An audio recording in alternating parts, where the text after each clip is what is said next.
Good morning, YouTube. So it's Friday. It's the end of our work week for Meineke Cineminton. So we're going to put in till 5 p.m. today and try and get things accomplished for people.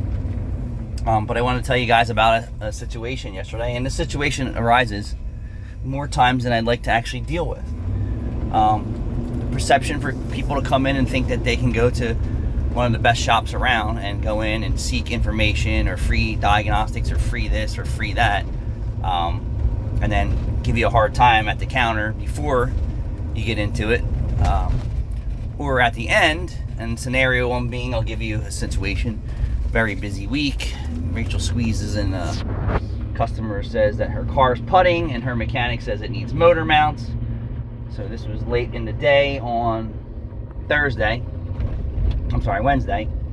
So I take it for a ride, and I go out to take it for a ride and visually inspect the car. I'm like, okay, get in the car and start up. Exhaust system's loud as can be, and I'm like, text Rachel, because we communicate via text on road tests and everything else. Say, how can I completely evaluate this lady's car with the exhaust system loud? So I have a good ear, so I was like, all right, let me take it for a ride. I don't feel any motor mount problems. The exhaust is loud. I hear the front end banging and steering wheel's off a little bit, and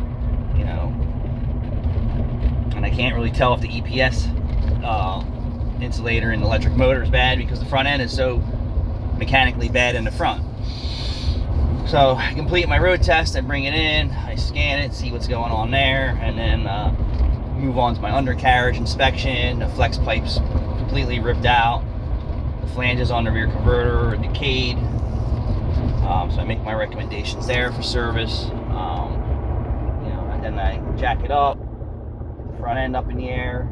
Me and another technician go over the front end, and I see the outer tie rod end was replaced before. This car has around a little over 100,000 miles on it. And then I'm taking a closer look. I'm all right. So that's weird that it failed. So like, maybe they didn't grease it, but there was no rust coming out of it. Maybe whoever she's going for oil changes doesn't grease, which I didn't see any grease on the grease fitting.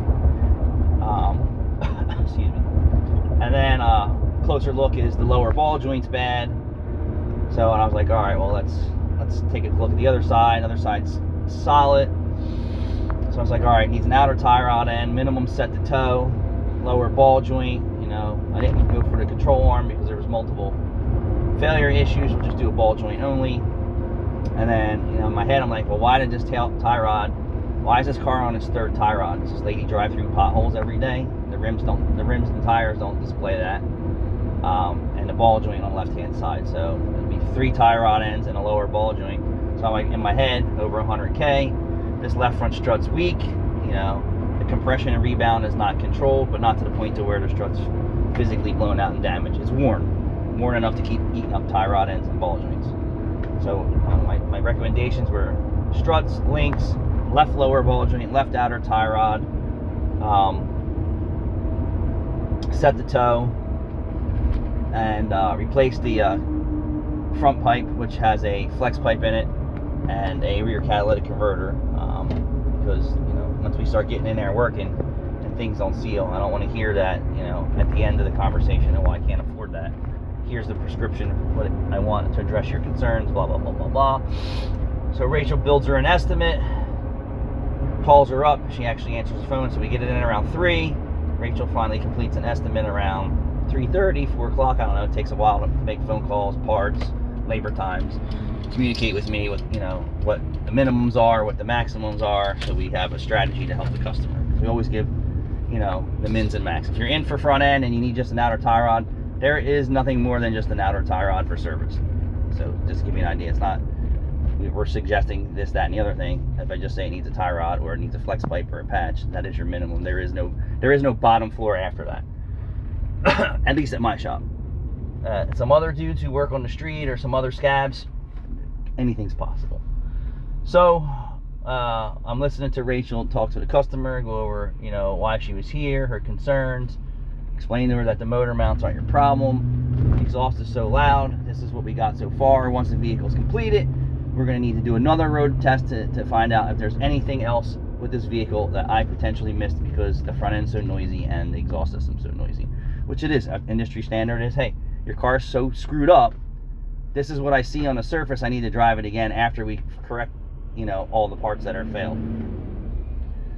And I suspect the EPS insulator is still bad, just based on my experience. I can hear it, I can feel it, I just can't say for sure that she needs it. So we didn't say required, we're saying, hey, after the road test, be prepared to spend another $300.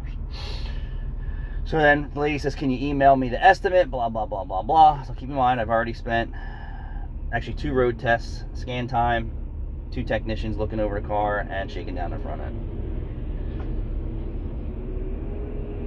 Next morning comes, 8 o'clock, no response by email, no phone call from the customer. 10 o'clock, no phone call from the customer. Hey Rachel, have you tried reaching out to this customer? Yes. Called. 12 o'clock, called, no answer. 2 o'clock called, 3 o'clock called, no answer. Rachel's given up. All right, this is not normal, but it is normal because this is what I've been seeing. So at 5 o'clock, the lady comes in and says, I'm here for my car. And Rachel's like, well, why didn't you call me? I've been calling you all day, and whatever the language and conversation went on. Because Rachel's trying to communicate to the customer. It's a holiday week.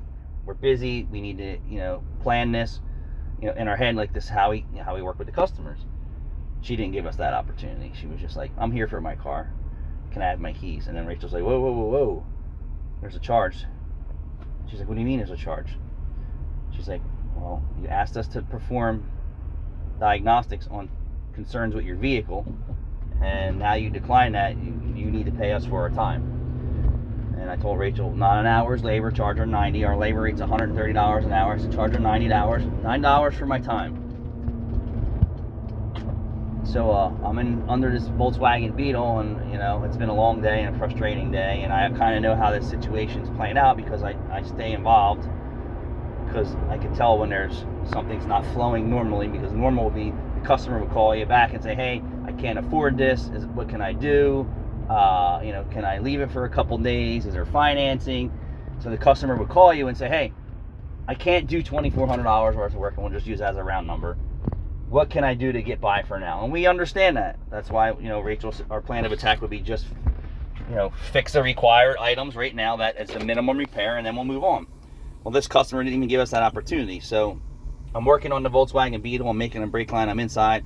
It stinks in there. It's got water. It's got mold. I got the carpets up. Excuse me, trying to wrap up my day. Because we've been running ragged all week to take care of customers. Hey, I'm here. I want my car fixed. Okay, we're getting on it. No dicking around. We're not giving you excuses. We're on it. So then Rachel comes out to me and says, that lady's here to pick up her Hyundai. And I'm like, which Hyundai, Rachel? She goes, the lady hasn't returned my phone call all day. And I said, well, I kind of figured something would flow like this. I said, what's the problem? She's like, well, she doesn't want to pay the $90. I said, well, fuck that. One, she asked us to perform a service, and we did. You spent time on building estimates and phone calls and parts, and then you spent time all the next day calling her, which isn't free. That's what these charges go for. The electric, the bill, the time, the printer, the paper, the estimate, the email. So I said, absolutely not. I said, well, what makes you think she's entitled to anything free? She said, well, Majestic said to bring the car over here, have it looked at. Well, that doesn't mean that our looking at her car is free. I said, you and I have talked about this.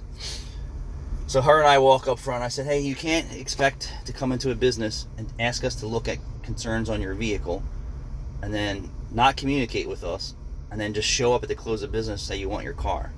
And she's getting snippy and carrying on. I said, I'm not releasing your car. You're going to pay the $90, or it could sit here to next week. I don't really care. Then she's MFing me and this and that and screaming at me. And I said, Majestic doesn't own Meineke. I own Meineke. And since you didn't communicate with us and didn't talk to us, and then you just showed up to grab your keys, now we're charging you. And that's the way it is. If you don't like it, too bad, your car can stay here. Fuck you, and this, that, and the other thing. And I'm just smiling. And she's like, and you think you're funny, and this, that. And I'm going to pay the $90. I'm going to pay the $90. I said, okay, great. So I'm still smiling. She's running her mouth. Because she's pushing my envelope and then getting in my face, too. Like I'm going to fight with this chick, who's got hood attitude. So I was like, all right. Rachel's like, Anthony, she said she'd pay. And I said, okay, I'm going to walk out of the shop. And then she's walking out of the shop and she's screaming at me and telling me to keep smiling as I'm smiling at her, and she's gonna send motherfuckers up here to take care of me, and she don't know who you are. Who the fuck are you to do this? I don't walk into a place and sit down and eat, and then at the end my friend said, oh well, Penny's Diner said it was fucking free dinner tonight. Who the fuck is your friend to say that Penny's is gonna give you a free meal or anything? That's my point. Your expectations of free is horrible. And Ford Boss Me had a similar scenario with a YouTube person that he's extend his professionalism, courteousness, and his honesty and his expertise to this person, and then at the end the dude didn't even offer him a cup of coffee for looking at his car, and I was like, hey dude, can you just give me like $30 to cover mechanics time and costs and whatever? No. That's the shit I'm talking about. You're not entitled to nothing. You're entitled to what your mechanic told you about your car, is that it needs motor mounts when it's completely falling the fuck apart. That's what free gets you. That's for sure. And then you want to come to guys like us, Boss Me and Piney Hollow Auto Repair and all these other top 10 level guys on YouTube, and then not want to pay anything. Yeah, that's not the case. I don't care if we didn't even say it at the rip. You come in and ask somebody to perform a service. Ask Roto-Rooter to come to your house and perform a service. I can't tell you how many times they're going to tell you it's $1,000 for you to get them to look at your plumbing, not including equipment, time, and chemicals. And if they don't fix it, they don't care. You're still going to pay. That's the way it is. But we get a lot of information seekers and people that buzz in people's ears who don't know shit about the industry or the shop. That, oh, you know, Midas and Meineke will give you a free estimate. Those days are gone. A free anything today is us talking to you by our mouth and maybe a road test if you're lucky. You can't come and say, can I have someone just look at my air conditioner? Just looking at your air conditioner costs money. Looking at your exhaust system, if the shop is nice enough to not charge you a lift charge, they may just crawl on the ground and take a look at it, which I'm over that. I'm getting close to 50. I'm not doing that shit anymore. Car's going to go on the lift. I'm going to take the proper look at it. Hooking up my diagnostic equipment, scan tools for free, not doing it. Unless it's a comeback or a good customer, I'm not doing that. Those days are done. It's too expensive to operate anymore to give people things for free. My regular customers, their expectations aren't that. But the customers who just drift in and think that they're just going to find out what the top level pros have to say about their car and take it to somebody, a street mechanic or their friend and whoever else they got working on a car for nothing, or for a case of beer or a crack vial or something like that. You're not getting that at a real shop. But yeah, then she's threatening me that she's going to send some people from the hood up here. Send them up. I come strapped every day. I got bulletproof vest with Kevlar in it too. I mean, ain't the first time someone threatened me.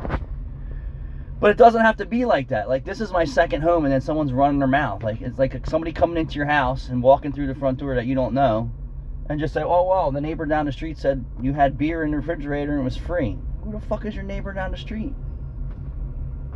Not like that. I just can't believe how people conduct themselves, and it's more and more and more in this area.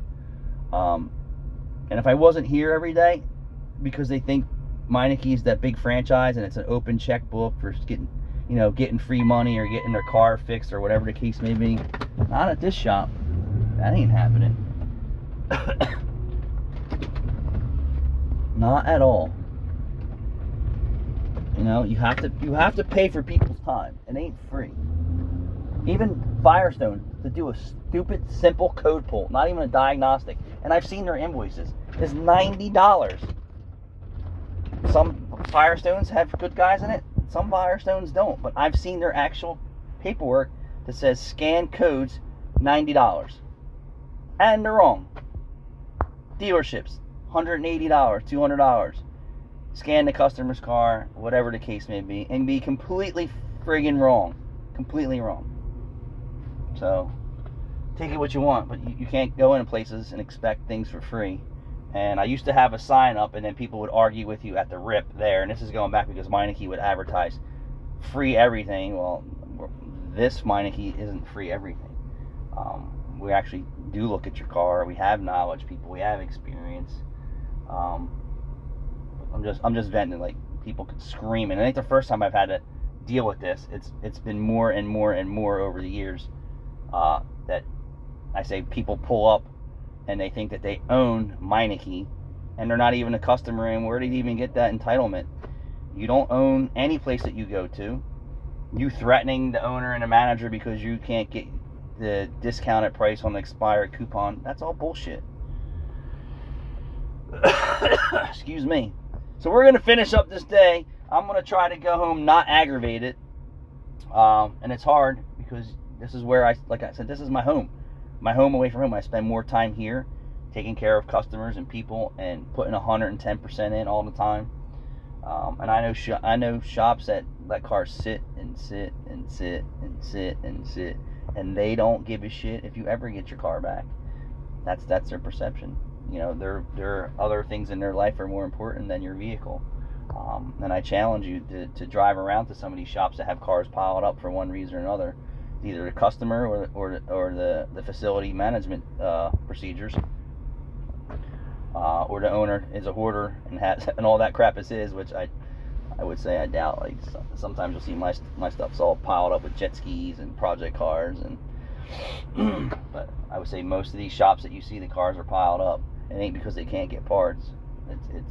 It's one, the customer abandoned the car there. Two, the customer's giving a runaround. Three, the owner just hasn't prioritized getting to that, and his priorities aren't to hurry up and get your car done like mine. We are hurry up, get the car in, let's get on it, let's get it back to the customer, and move on. And if there's a problem,